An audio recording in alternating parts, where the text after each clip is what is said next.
एक बार की बात है। एक लड़का था। उसका नाम सबल था। जो नगर में रहता था। वह अपने जीवन से बहुत निराश था। उनकी निराशा का कारण यह था कि वह अब तक अपने जीवन में कुछ नहीं कर रहा था। उसके माता पिता उसे ताने मारते थे कि आपके सभी मित्र कुछ न कुछ कर रहे हैं, लेकिन आप अभी भी घर बैठे हैं। दोस्तों के बीच भी अक्सर उनका मजाक उड़ाया जाता था।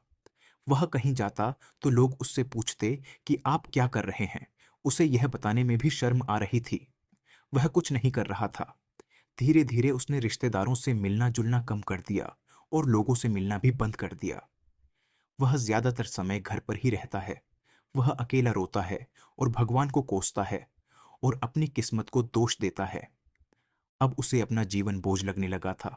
कभी कभी वह सोचता कि कब वह कुछ करने के योग्य बनेगा, और फिर वह सोचता कि जिंदा रहने से अच्छा मर जाना है। एक दिन वह अपने नगर की एक गली से गुजर रहा था।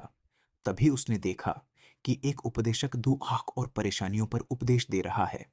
वह भी उसी भीड़ में सबसे पीछे बैठ गया और गुरु के प्रवचन सुनने लगा।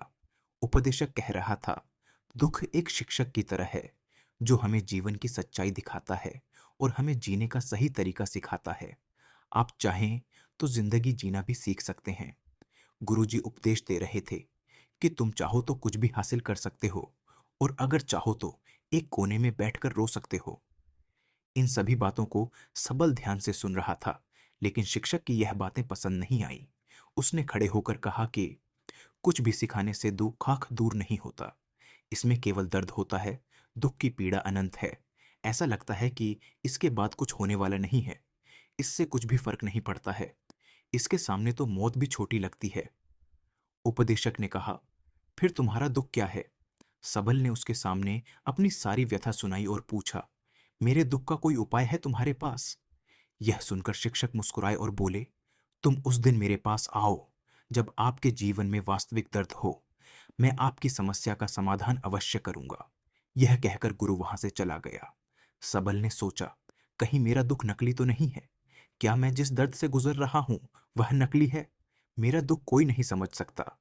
जब माँ बाप नहीं समझते तो गुरु क्या समझेगा? उनके दुखों से व्यथित होकर सबल ने एक फैसला लिया कि अब वह कुछ करेगा। सबल ने एक छोटा व्यवसाय शुरू किया, पर उसे सफलता नहीं मिल रही थी। लेकिन उसके घर वाले पूछते हैं कि क्या वह कुछ कोशिश कर रहा है। वह अपने व्यवसाय में लगा रहा और धीरे धीरे उन्हें सफलता मिलने लगी। फिर उसने गति पकड़ी और केवल 3 साल के अंदर ही वह एक बड़ा बिजनेसमैन बन गया। अब सबल के आसपास ऐसे कई लोग थे जो उसकी परवाह करता था, जो उससे प्यार करता था। अब उनके परिवार के सदस्य भी उसकी तारीफ करते नहीं नहीं थक रहे थे। दिन ब दिन उसके मित्रों की संख्या बढ़ती जा रही थी। अब वह अपनी जिंदगी से बहुत खुश था। अब वह अपनी जिंदगी से बहुत खुश था। उनके कुछ दोस्तों ने उन्हें सलाह दी कि जब आप एक बड़ा बिजनेसमैन बनकर बहुत खुश हैं, तो सोचिए आपको कितनी खुशी होगी अगर आप इस शहर और इस राज्य के सबसे बड़े बिजनेसमैन बन जाते हैं। कितने लोग आपसे जुड़ना चाहेंगे, आपकी कितनी बड़ी ख्याति होगी, और स्वयं राजा भी आपसे दोस्ती करना चाहेंगे और जरूरत पड़ने पर ही आपसे पैसे उधार लेंगे। दोस्तों की यह बात सबल के मन में घर कर गई। अब वह और पैसे कमाने की कोशिश करने लगा, लेकिन उसे यह सब बहुत ही जल्दी चाहिए था। वह समय बर्बाद नहीं करना चाहता था। उनका अधिकांश समय इन चीजों को प्राप्त करने में गलाने लगा। इसलिए वह ऐसे काम करने लगा जो सही नहीं था। उसने बड़ा उधार लेना शुरू कर दिया। उसके दोस्तों से पैसे की मात्रा और अधिक मुनाफा कमाने के लालच में वह अपने माल में मिलावट करने लगा।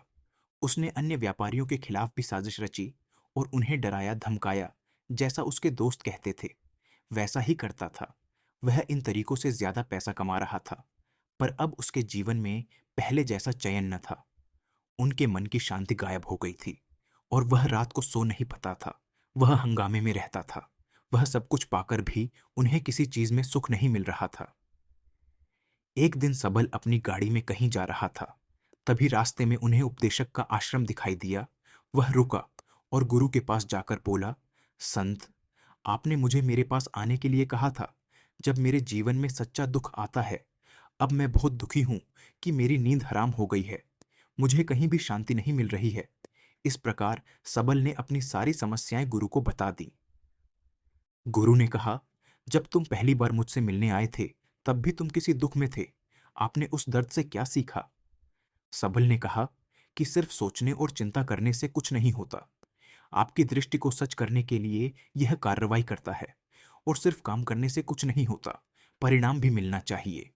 जब आपको लगता है कि आपका लक्ष्य हासिल नहीं होने वाला, तब राह में चाहे कितनी भी मुश्किलें आ जाएं, मन कितना भी निराश क्यों ना हो, कितना भी लगता हो कि अब कुछ नहीं होने वाला है, तभी विश्वास करें, मैं जो भी कर रहा हूं उसमें अवश्य सफल होऊंगा।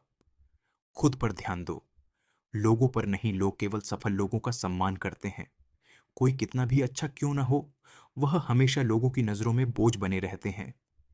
यह सब सुनकर उपदेशक मुस्कुराया और बोला, जब आपके पास है तो यह वास्तविक दुख नहीं है।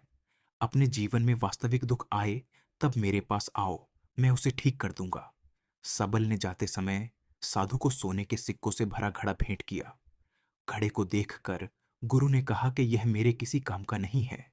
उस पेड़ के नीचे गड्ढा खोदकर गाड़ दो। सबल ने घड़े को पेड़ के नीचे दबा दिया, जैसा कि गुरु ने बताया, और वहां से चला गया। कुछ दिनों से कारोबार ठीक चल रहा था।